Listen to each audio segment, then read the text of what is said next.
is. And as I mentioned before, this could also be a covert operation to actually seed the population, because now the news is coming out that the virus is not particularly deadly. It's really relatively mild, and that's exactly what the recombinant was that the group at the World Health Organization, the organization that James Robertson, as well as the Novavax publications were talking about. Again, the most incriminating issue that I think has not been covered is the decision that was made already to loose these kinds of laboratory creations that would seed the population in advance of pandemics. And so it could be, like you've been saying, a covert operation in that regard.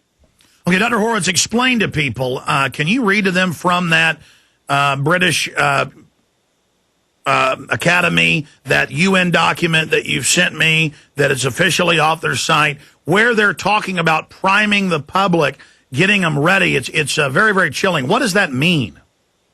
Well, it means that essentially that besides doing all the business of biopreparedness and protection of the world's population, the most advanced experts, they call them, in the field of infectious disease have already decided that they would loose viruses that they would produce in their labs that would go out and infect the population in advance of in advance of the big one, in advance of the real, like Spanish flu 1918, that they would do that allegedly in defense of the population, and allegedly for biopreparedness, and allegedly because it's doing exactly what this current epidemic is doing, or this pandemic is doing. That is, it's a mild exposure to a potentially lethal pathogen, and they have decided behind closed doors in bed with the drug industrialists that they're going to do this to unwitting populations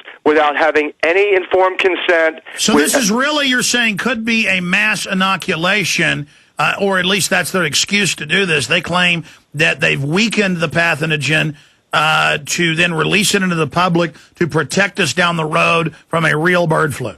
That's my number one best call based on all of the evidence. And on top of that, you have to understand the PSYOPs already administered has made billions and billions of dollars and further advanced the police state, the fascism, and the application of the Model State Emergency Health Powers Act that allows for the incarceration of populations, putting them into these quarantine, virtually concentration camps, injecting, infecting, and intoxicating, drugging them with whatever the public health professionals in their actual Manchurian candidate hypnotic trance state that is induced by standard cult indoctrination methods in medical education, continuing medical education, and this whole pseudoscientific process of literally creating brainwashed mind control slaves of the military, medical, petrochemical, pharmaceutical cartel.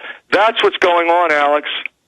All right, up on screen we have the Royal Society, the Academy of Medical Sciences, and its summary of oral evidence, Dr. John Wood and Dr. James Robertson, National Institute for Biological Standards and Controls, NIBSC.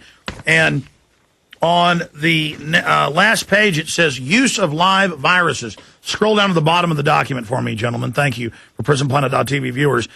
Dr. Wood and Robertson were asked their opinion of priming the population for a pandemic using live vaccines, and if they consider it to be a good idea. However, the timing is critical. If live H5N1 vaccines are used now, it will be considered too dangerous. But if a pandemic is imminent, the risk may be justified. A stockpile of live vaccine with the cleavage site removed could be used to prime the population in advance of the pandemic reaching the UK, even without an exact match in a virus strain. Now, what does that mean? I mean, they love to kind of read between the lines there or state stuff and the obvious, but what does it mean, prime the population with a live virus? Well, this is exactly, notice you said the cleavage site or some aspect of the virus removed, and what may be happening is that this outbreak, because of the advance, you have to understand, biological, biodefense, biomilitary operations are 10 years more advanced than what is commercialization. and standard consumption in the marketplace. So these guys, if they have been actually publishing this, the covert science labs are 10 years at least, maybe 15 ahead, which means that what you're describing in that document is precisely what's being described of this virus, of this pathogen they're claiming is the cause of this pandemic. It is not quite human. It's got some human parts. It's got some avian parts, apparently. It's got, or swine parts. And it has cross-reaction when you understand and you read the science that has been published by CDC and Novavax. You understand that they have cross-reactiveness.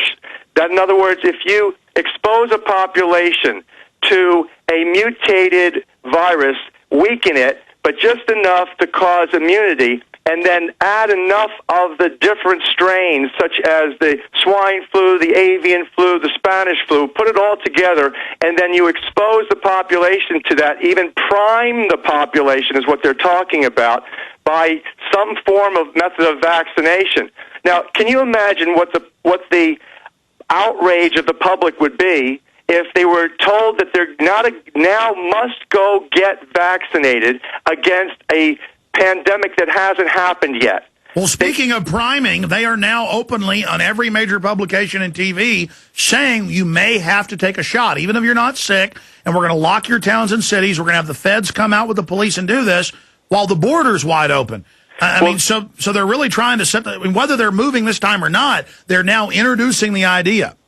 Think about it. They may already have done it. And what they're simply doing now is a psychological operation that you consistently have always been accurate about telling the public about. Amazing.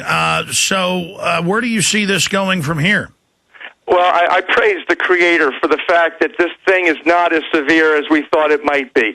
I praise the Creator for the fact that we may have some time left to reverse the fascism and the manipulation and intoxication of the population through the decimation, through the dissemination of truth.